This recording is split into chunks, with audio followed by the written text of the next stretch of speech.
नहीं आते, इतनी जबरदस्त उसमें मजबूती होती है। लेकिन बाप कभी न रोए, एक पुरुष कभी न रोए, लेकिन 3 टाइम जरूर रोता है। पहला, जब बिटिया की लगन लिखी जाती है तब रोएगा बाप, कुछ भी कर ले। दूसरा, जब बिटिया के हाथ पीले करता है तब रोता है बाप। और तीसरा, जब बिटिया विदा होती है तब तो बाप को कोई संभाल भी नहीं पाता। बिटिया और ब्याज कितनी जल्दी बढ़ते ये खुद को पता नहीं चलता। बिटिया और ब्याज कितनी जल्दी बढ़ते ये खुद को पता नहीं चलता।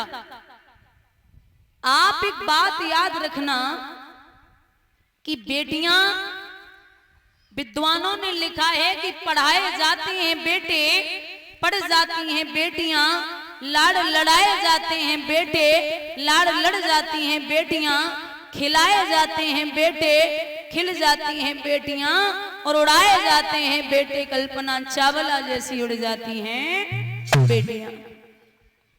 अगर आपके यहाँ महाराज पहली संतान बेटा हो जाए, मतलब पहली संतान, तो आप ये सोच लेना कि आप भाग्यशाली हैं। और अगर पहली संतान किसी के यहाँ बिटिया पैदा हो जाए तो आप ये सोच लेना कि आप सौभाग्यशाली हैं।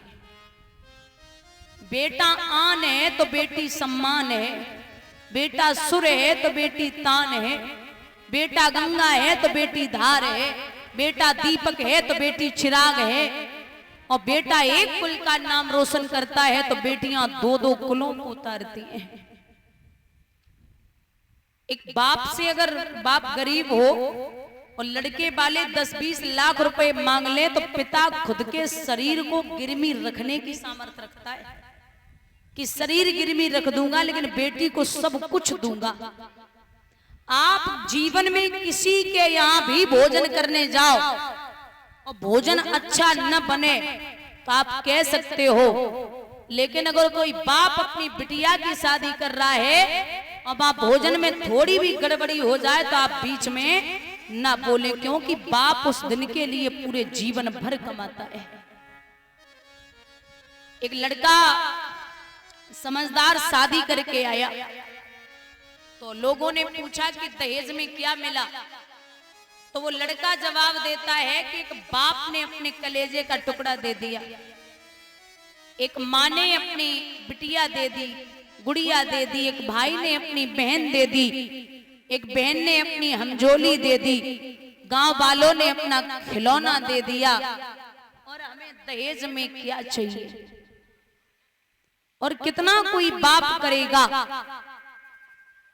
मैं आपको एक उदाहरण देती हूं, बहुत ध्यान से सुनना, यहाँ बुजुर्ग बैठे हैं और मैं हमेशा समझाती हूं कि आप बेटियों को इतना पढ़ाइए, आप बेटियों को इतना पढ़ाइए, इतना काबिल बनाइए जो दहेज देने की जरूरत न पड़े, और बेटों को इतना पढ़ाइए, इतना काबिल बनाइए जो दहेज लेने की जरूरत न पड़े। एक पिता, उसके 3 बेटियां, वो अपनी बड़ी बेटी की शादी कर रहा था तो दामाद जो थे वो 12 हुई, शाम को रूठ गए, बोले हमें 4 व्हीलर चाहिए। तो पिता ने कहा कि हमारी 20-25 हजार की नौकरी है और अगर तुम्हें गाड़ी दूंगा तो 2 और उनको भी देनी पड़ेगी। लेकिन दामाद बोला कि मैं बारात वापस ले जाऊंगा अगर गाड़ी नहीं दी। तो पिता ने यहाँ वहां से पैसे इकट्ठे किए, अपनी पगड़ी उतारी, दामाद के चरणों पे रखी, बोली आज निभा लो। कह लगा आज निभा लो, फिर कभी पैसा आएगा तो मैं दूंगा। लेकिन दामाद नहीं माना, बाप ने गाड़ी दी, उसने विवाह किया। सुबह ही सुबह जब विदाई हुई तो लड़के के यहाँ की रस्म थी कि जब लड़की को लेके आते थे बहू को तो उसके साथ मंदिर जाते थे। जो गाड़ी दहेज में मिली थी बिटिया के बाप ने दी, उसी में बगल वाली सीट पे बहू को, पत्नी को बिठाया और मंदिर जा रहे दर्शन करने दोनों। अब गाड़ी इतनी स्पीड में है, इतनी स्पीड में बार बार भगा रहे पत्नी बार बार रोक रही, साहब धीरे चलिए, अच्छे से चलिए, आपको अभी इतनी चलानी नहीं आती, आज ही गाड़ी मिली है, कहीं लग जाएगी। लेकिन परीक्षित अब खुद के बाप को पैसा लगो हो तब तो वे धीरे चले, खुद के बाप को तो लगो ना। फुल स्पीड में मंदिर के पास एक भिखारी सड़क पार कर रहा था, विकलांग था, पैर नहीं थे। जब तक साहब ने गाड़ी कंट्रोल की तब तक भिखारी के छूने से बची। अब साहब ने अपनी गलती ना मानी, आग बबूला है कि नवाबी में नीचे उतरे, खिड़की मारी और बोले, क्यों रे लंगड़ा तो है ही, अंधा भी हो चुका। भिखारी के गाल में तार से तमाचा दिया। भिखारी ने हाथ जोड़े, साहब गलती हो गई। ऐसे कैसे हो गई? अगर ये गाड़ी टूट जाती तो हरजाना कौन तेरा बाप देता? तेरे जैसे भिखारी रोडों पे रोज मरते हैं, चल निकल। अब बार बार भिखारी हाथ जोड़ा, पत्नी ने 100 रुपए निकाले और भिखारी को दे दी। अब साहब और आग बबूला बोले, तेरे जैसे लोगों ने भिखारियों के दिमाग खराब किए, ऐसे पैसे देने की क्या जरूरत थी, चल पैसे वापस कर। पत्नी ने पति का चेहरा देखा और बोली, जुबान संभाल के बात करिए। बोले क्यों? बोले इसके पैर नहीं है तब ये रोड पे खड़े होके भीख मांग रहा है, और तुम्हारे तो पैर ही सही सलामत है, घर से ठीक ठाक हो, तुम हमारे बाप से मंडप के नीचे बैठ के भीख में गाड़ी मांग रहे थे, तुम्हें शर्म नहीं आई? ये तो घर से गरीब है, पैर नहीं है तब ये रोड पे खड़े होके भीख मांग रहा है, और तुम्हारे तो पैर ही सही सलामत है, घर से ठीक ठाक हो, तुम हमारे बाप से मंडप के नीचे बैठ के भीख में गाड़ी मांग रहे थे। तुमने एक बार मेरे बाप की लाचारी नहीं समझी, चाहे वो मंदिर के अंदर खड़ा होने वाला हो, चाहे वो मंदिर के बाहर खड़ा होने वाला हो, चाहे वो रोड पे खड़ा होने वाला हो, चाहे वो मंडप के नीचे बैठने वाला हो, भिखारी सब ये क्वालिटी अलग अलग है। बोलिए गोविंद भगवान की। एक विद्वान ने लिखा है, ओ दहेज के ठेकेदारों, और तुम्हें अकल कब आएगी? ये दहेज की बीमारी भारत से किस दिन जाएगी?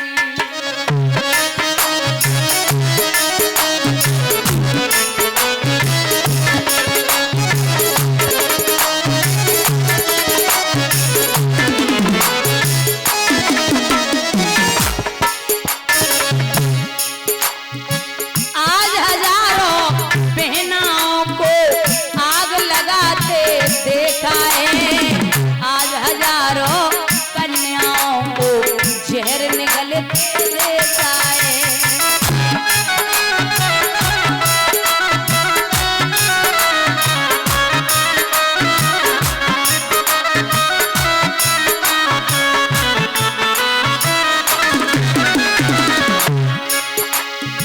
आज हजारों कन्याओं को ट्रेन से कटते देखा है, आज हजारों बहनों को आग लगाते देखा है।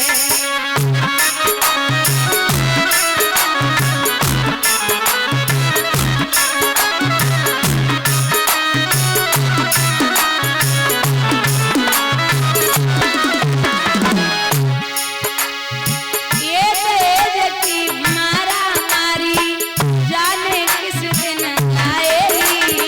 ओ दहेज के ठेकेदारों, तुम्हें अकल कब आएगी?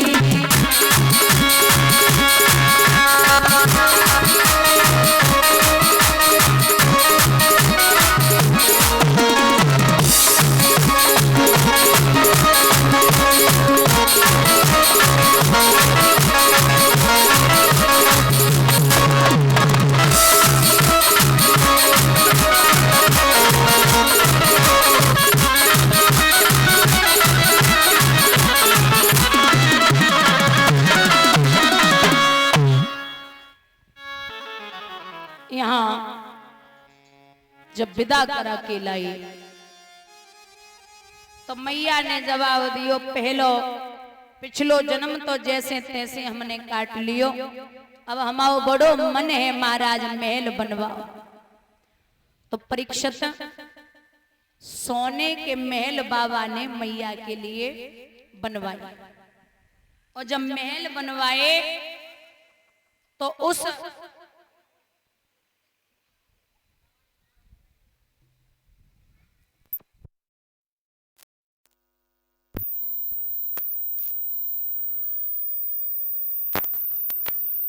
उन महलों का गृह प्रवेश करवाने के लिए आए विश्वशर्मा, जो रावण के पिताजी हैं, ब्राह्मण विश्वशर्मा। रावण साथ में आया। जब गृह प्रवेश हुआ, पूजा पाठ से निवृत्त हुए,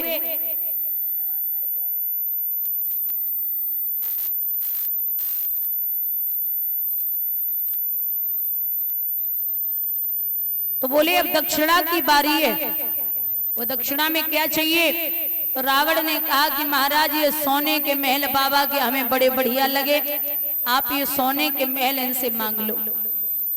वो सोने के महल भोले बाबा ने रावण को दे दिए। उन्हीं महलों का नाम पड़ा है लंका। बोलिए गोविंद भगवान की।